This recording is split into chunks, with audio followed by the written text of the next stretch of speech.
We got a report of illegal activity at this location, narcotics distribution out the back door. Officer, this is a barbershop. You can just Step away from the chair. I need you to place your hands behind your back. For what? I haven't done. You're interfering with an investigation. Hands behind! The body camera footage would later capture the moment that changed everything inside a small neighborhood barbershop in South Fulton, Georgia. A uniformed officer forcing a black business owner into handcuffs behind his own barber chair, while children watched and customers recorded. But at 2:18 p.m. that Saturday, no one inside Fade Factory knew they were about to witness a career implode and a $600,000 lawsuit take shape in real time. The shop was alive in the way community barbershops always are, clippers humming in steady rhythm, the faint scent of aftershave and disinfectant in the air, muted hip-hop playing through ceiling speakers, fathers sitting beside sons waiting for fresh fades before a birthday party later that evening. Marcus Hill stood confidently at the center of it all, cape draped over his client, wrist steady as he lined up a perfect taper, the kind of precision that came from 15 years behind a chair and 10 years running his own licensed business in the same plaza. His name was on the lease. His business license was framed on the wall next to a Best of South Fulton Community Award. Photos of youth football teams he sponsored covered one corner, smiling boys in matching jerseys standing proudly beside him. Nothing about the afternoon suggested disruption. Nothing suggested police sirens, handcuffs, or humiliation. But outside, Officer Daniel Reeves had already parked his cruiser across two spaces, engine idling, responding to what dispatch labeled an anonymous tip about possible narcotics activity operating out of a commercial storefront. The tip contained no suspect description, no controlled buys, no corroboration, just a vague claim that drugs were moving through a barbershop on Cascade Road. Reeves had been on the force for 7 years, long enough to develop instincts he trusted perhaps more than he should have. His body camera activated automatically as he stepped out, adjusting his vest, scanning the plaza with narrowed eyes. From the outside, Fade Factory looked like any other neighborhood shop. Clean glass windows, bold lettering, an open sign glowing red. But Reeves didn't see a thriving small business. He saw suspicion shaped by assumption. He pushed the door open without knocking. The bell chimed overhead. Conversations stopped mid-sentence. Clippers paused mid-stroke. Every head turned. Reeves didn't greet anyone, didn't introduce himself, didn't smile at the children seated along the bench. His eyes moved across the room like a spotlight searching for something already decided. "Who's Marcus Hill?" he demanded, voice loud enough to slice through the music. Marcus lowered his clippers slowly and met the officer's gaze in the mirror before turning around. "That's me," he said evenly, unclipping the cape from his client's shoulders. "How can I help you, officer?" Reeves stepped further inside, boots heavy against the tile. "We got a report of illegal activity at this location." A murmur rippled through the waiting area. One father instinctively pulled his son closer. Marcus kept his posture relaxed. "The legal activity?" he repeated calmly. "Yes, narcotics distribution.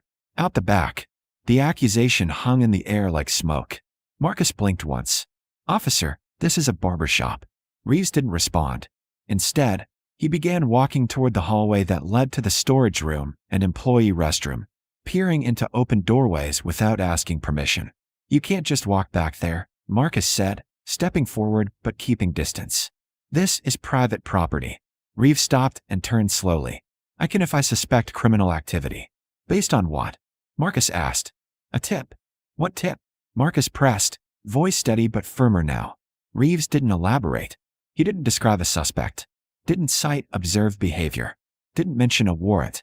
Instead, he gestured sharply. "Step away from the chair." The room felt smaller suddenly.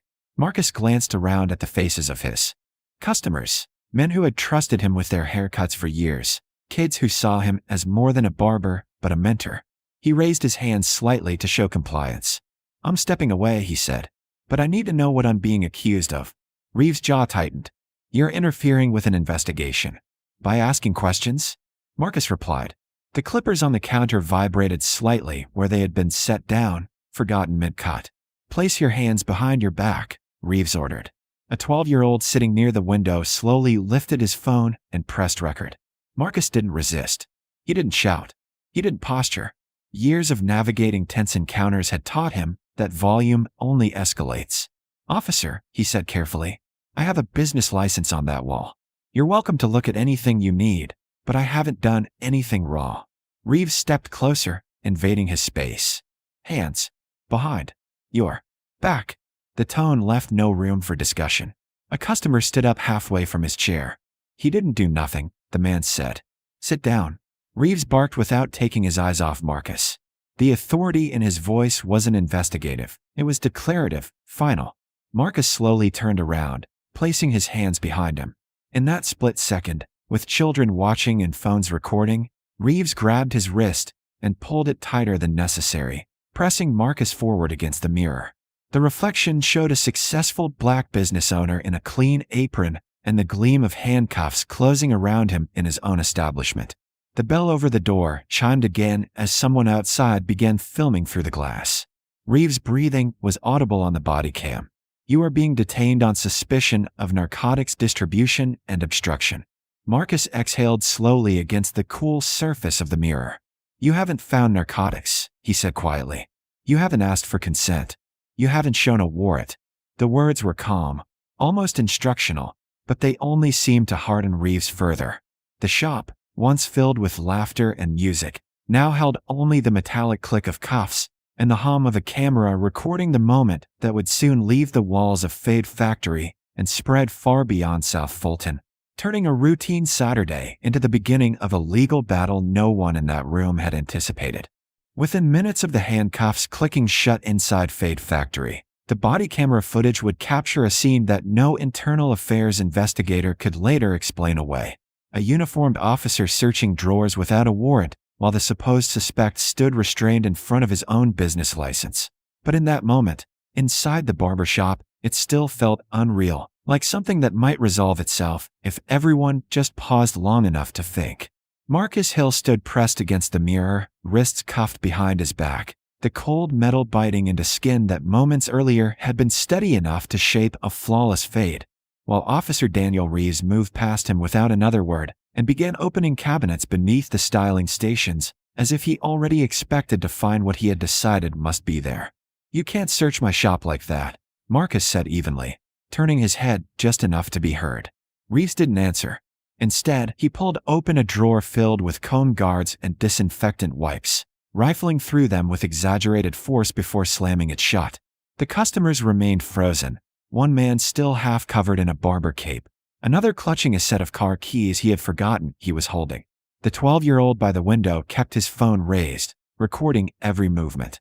Outside, a woman from the nail salon next door had stepped into the plaza walkway, her own live stream already pulling in comments from friends asking what was happening.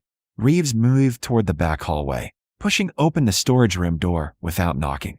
Boxes of hair products, cleaning supplies, folded towels, no narcotics, no suspicious packaging, no evidence. His breathing grew heavier, frustration replacing confidence as the reality of the empty shelf set in. You got a warrant? One of the fathers finally asked, voice controlled but firm. Reeves shot him a glare. Stay seated. You can't just walk in here and start tossing the place, the man replied. Sit down or you're next, Reeves snapped. The threat hung in the air, and the man slowly lowered himself back into his chair, eyes never leaving the officer. Marcus shifted his weight slightly against the mirror. Officer, you said narcotics distribution. What exactly are you looking for? Reeves stepped back into the main area. You'll find out at booking. Booking? Marcus repeated quietly. On what evidence? Reeves ignored the question and reached for his radio. Dispatch, I've got one detained. Requesting backup. His tone had shifted, less certain, more defensive. Within 4 minutes, 2 additional patrol units pulled into the plaza lot, lights flashing just enough to draw attention without sirens. Customers inside exchanged glances. The humiliation was settling in now. Marcus wasn't just being detained, he was being displayed. When the backup officers entered, they took in the scene quickly. A calm, handcuffed business owner, no visible contraband, an agitated primary officer searching empty cabinets. What do we have? One asked quietly. Possible narcotics front, Reeves said. He's obstructing. Obstructing how? The second officer asked. Reeves hesitated half a second too long. Refused to cooperate. Marcus lifted his chin slightly. I asked what I was being accused of. The backup officers exchanged a brief look, one subtle enough that Reeves might have missed it, but the cameras did not. Did you find anything? The first backup officer asked. Reeves clenched his jaw, still investigating. One of the customers spoke up again. You didn't find nothing. We've been sitting here the whole time. Reeves turned sharply. This is an active investigation. Then where's the evidence? The man pressed. Outside, more phones were pointed at the storefront. The live stream view count ticked upward. 300. 800. 3,100. Comments flooded in. What's going on? Why is he in cuffs? That's Marcus, he owns that shop. Reeves walked back to Marcus, adjusting the cuffs tighter, as if to reassert control. You're coming with us. For what charge? Marcus asked calmly. Suspicion of narcotics distribution and obstruction. You haven't found narcotics, Marcus repeated. And asking questions isn't obstruction. Reeves leaned closer. You think you know the law? Marcus met his eyes in the reflection of the mirror. I know my rights. That answer seemed to push something in Reeves from irritation into anger. He turned Marcus toward the door. Let's go. As they stepped outside, the sunlight felt harsher, the plaza louder. People had gathered, store employees, customers from neighboring shops, passers-by who noticed flashing lights. Phones tracked every movement as Marcus was escorted across the sidewalk in handcuffs. That's his shop, someone shouted. He ain't do nothing, another voice called out. Reeves kept his gaze forward, but the tension in his shoulders was visible. He opened the patrol car door and guided Marcus inside, perhaps more forcefully than necessary. The door shut with a heavy thud. Through the closed window, Marcus could still see the crowd forming, the disbelief etched across familiar faces. Inside the cruiser, Reeves climbed into the driver's seat. For a moment, neither spoke.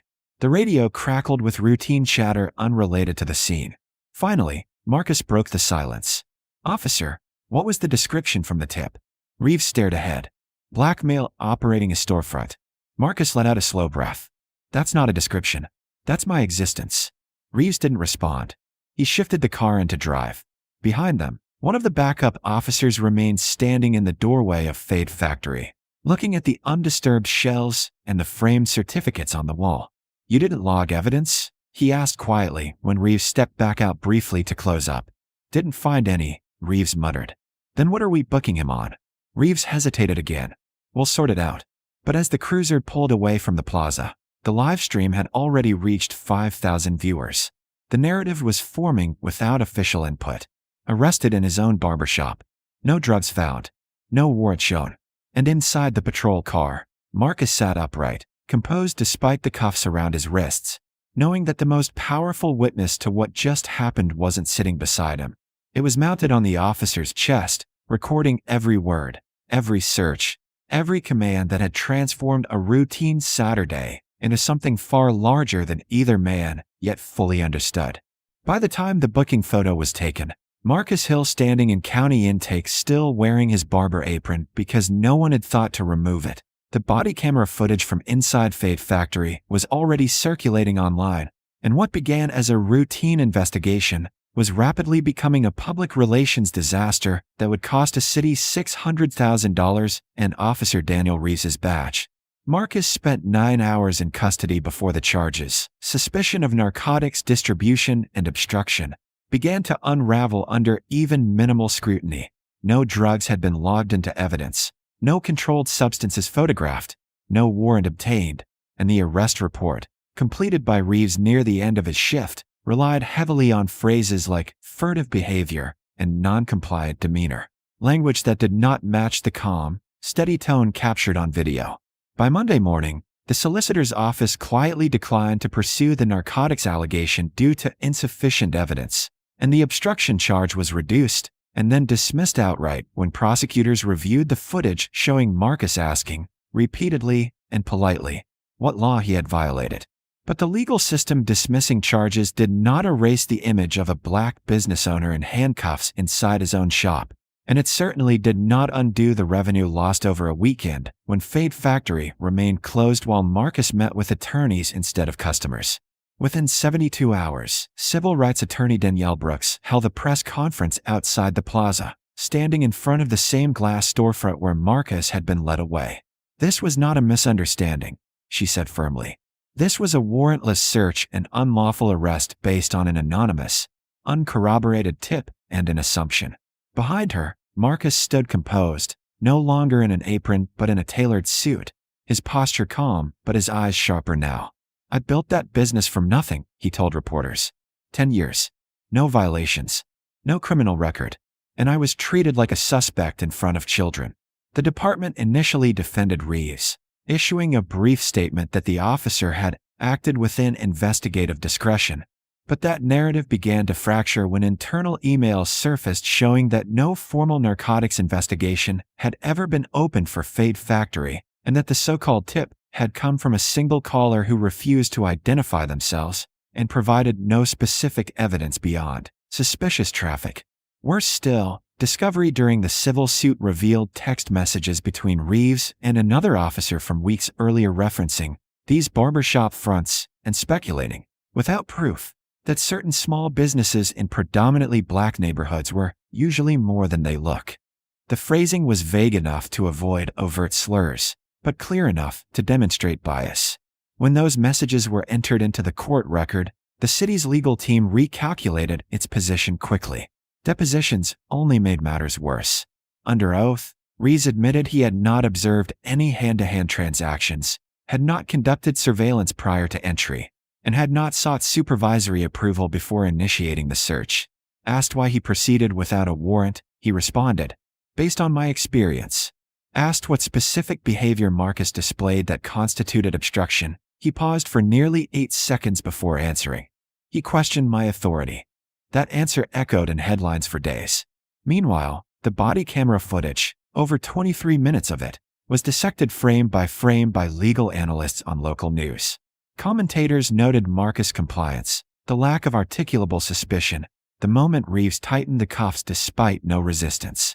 The department placed Reeves on administrative leave pending investigation, but by then the city council was fielding calls from constituents demanding accountability.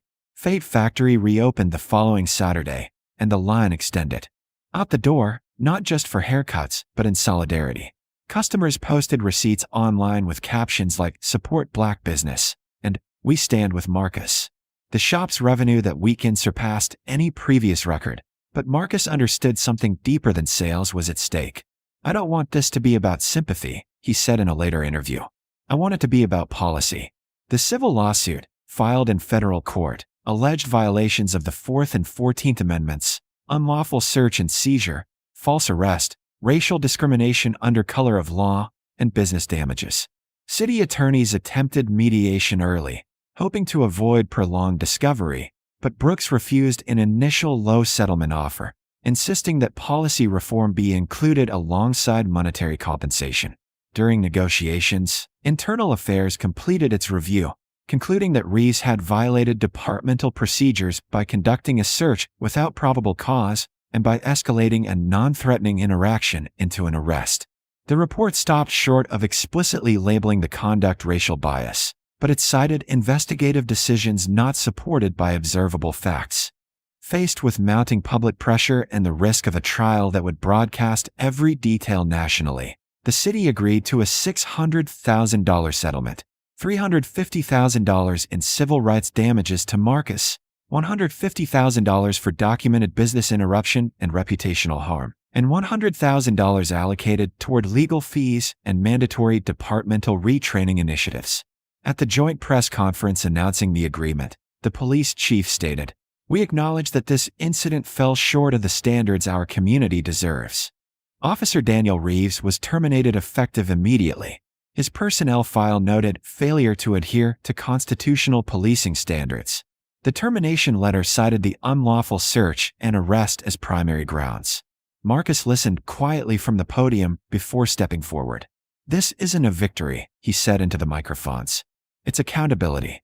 He later used a portion of the settlement to establish a small scholarship fund for local trade students pursuing barbering and cosmetology licenses, telling applicants, "Ownership matters."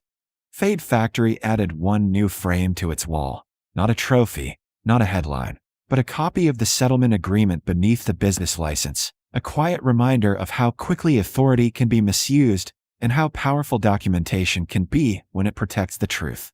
And while Officer Reeves' career ended in a termination notice and a city payout, the larger lesson traveled farther. Constitutional rights do not pause at the door of a barbershop, and suspicion without evidence carries a cost, financial, professional, and moral, that even a badge cannot shield forever.